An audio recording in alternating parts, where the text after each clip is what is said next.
નમસ્તે દોસ્તો, આજે વાત કરશું આરટીઆઈ કઈ રીતે કરવી, કઈ રીતે આવે અને કેટલા કેટલા ડોક્યુમેન્ટની જરૂરત પડશે તે બધી ડિટેલિંગની અંદર વિથ તમને પ્રેક્ટિકલ કરીને બતાવવાનો છું સ્ક્રીન ઉપર. તો વિડીયોમાં છેલ્લે લગીને બન્યા રહેજો. અને ઘણા સમય પછી તમારી યારે મુલાકાત થઈ છે, ઘણા સમય પછી આ વિડીયો લઈને આવ્યો છું. તો રીઝન હું તમને એનું કહી દઉં મિત્રો.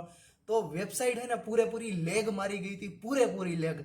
તો આજે ફાઇનલી થઈને હરખી થઈ ગઈ છે અને મેં એને જલ્દી તમારા માટે વિડીયો બનાવી નાખ્યો કે મારા સબસ્ક્રાઈબર હેરાન ન થવા જોઈએ, એટલે જલ્દી તમારા માટે વિડીયો બનાવી નાખ્યો. તો આ વાત ઉપર તમારે હે ને મારા માટે એક લાઈક કરવી જરૂરી છે મિત્રો. તો ચાલો જલ્દી એને બધી માહિતી મેળવી લે. અને આજે જ આરટીઆઈ કરીને 10 રૂપિયાની અંદર 15 થી મહિના દિવસની અંદર તમારા ઈમેલની અંદર મેસેજ આવી જાય આરટીઆઈ નો તમારા પેપરનો. આરટીઆઈ કરવા માટે જરૂરી વસ્તુની માહિતી કરી લઈ. તો કઈ ડોક્યુમેન્ટ જોહે અને કઈ વસ્તુ જોહે એની હું તમને માહિતી કરી દઉં. તો સૌથી પહેલા તમારી હોલ ટિકિટ જે એસએસપી પોર્ટલ ઉપરથી ડાઉનલોડ કરેલી છે એની પીડીએફ. અને બીજી વસ્તુ તમારો ઈમેલ, જે ખાસ કરીને તમારે બારીકીથી નાખવાનો રહેશે, કારણ કે એની અંદર જ તમારા પેપર આવવાના રહેશે.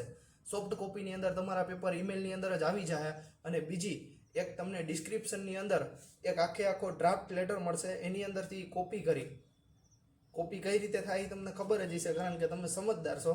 તો એ કોપી કરી અને એની અંદર જરૂરી માહિતી જેવી કે તમારું નામ, તમારા ફાધર્સનું નામ, તમારો કોન્ટેક્ટ નંબર, તમારું એડ્રેસ અને તમારો પિનકોડ, અને ખાસ કરીને WRO નંબર અને તમારો રોલ નંબર અને તમારી કઈ અટેમ્પ જઈ અને છેલ્લે યોર્સ ફેથફુલીમાં તમારું નામ, આટલું લખી અને એને કોપી કરીને આગળ જ્યાં વિડીયોની અંદર બતાવું ત્યાં પેસ્ટ કરવાનું રહેશે દોસ્તો. તો આટલી માહિતી પહેલાં કલેક્ટ કરી લ્યો તમે. તો ચાલો આગળ પ્રેક્ટિકલ કઈ રીતે થાય છે એ બધું તમને બતાવું. સૌ પ્રથમ તમારે તમારા કોઈ પણ બ્રાઉઝરની અંદર આરટીઆઈ ઓનલાઈન કરીને સર્ચ કરવાનું રહેશે. પછી ઓપન થાય, પછી એમાં સબમિટ રિક્વેસ્ટ કરીને ઓપ્શન હશે એ દબાવશો. પછી નીચે રાઈટ ક્લિક કરી અને સબમિટની અંદર દબાવશો એટલે સામે ઓપ્શન સ્ક્રીન ખુલ્લી થશે. એની અંદર ઈમેલ તમારો નાખી, તમારો મોબાઈલ નંબર વેલિડ નાખી અને ત્યારબાદ કેપ્ચા ફિલ થઈ જાય ત્યારબાદ નીચે સબમિટનું બટન આપશો એટલે તમારા મોબાઈલ નંબર ઉપર જીમેલમાં ઓટીપી આવશે. એ ઓટીપી નાખ્યા બાદ સબમિટનું બટન દબાવશો.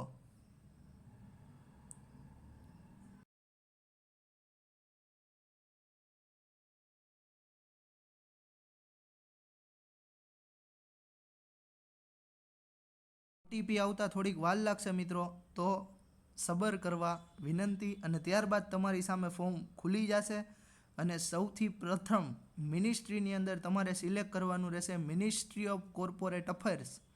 એ તમે એમાં ગોતી અને સિલેક્ટ કરશો મિનિસ્ટ્રી ઓફ કોર્પોરેટ અફેર્સ. ત્યારબાદ પબ્લિક ઓથોરિટીની અંદર આપણું the institute of an chartered accountant of an India select કરશો. ત્યારબાદ તમારી અંદર તમારું નેમ, એડ્રેસ, તમારો પિનકોડ નંબર, તમારું જેન્ડર, મેલ હોય તો મેલ, ફિમેલ હોય તો ફિમેલ અને થર્ડ જેન્ડર હોય તો થર્ડ જેન્ડર મિત્રો. અને ત્યારબાદ આગળ વાત કરીએ તો એની અંદર તમારે ફરીથી તમારો મોબાઈલ નંબર ફિલ કરવાનો રહેશે.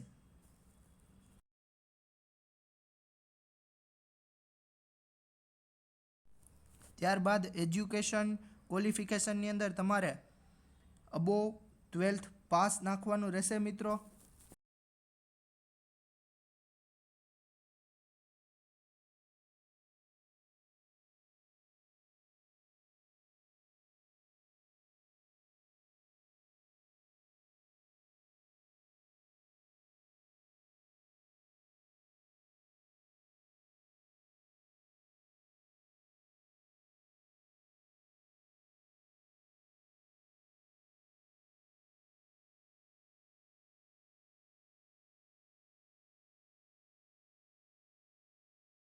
ત્યારબાદ જે ઓપ્શન આપેલો છે એપ્લિકેશન બિલો પ્રોવર્ટી લાઇન, એની અંદર તમારે નો સિલેક્ટ કરવાનું રહેશે એટલે 10 રૂપિયા ત્યાં લખેલું આવી જશે મિત્રો.